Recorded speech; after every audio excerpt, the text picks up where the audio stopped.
ఒకే ఒక్క ఛాన్స్ అంటూ బీసీల అభివృద్ధిని అంధకారంలోకి నెట్టి మాట తప్పను మడమ తిప్పను అన్న జగన్ ఒక్క ఛాన్స్ ఇస్తే చాలు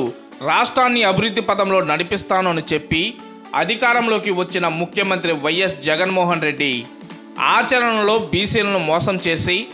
56 కార్పొరేషన్లు పెట్టి వాటికి సంబంధించి ఎలాంటి నిధులు మంజూరు చేయకుండా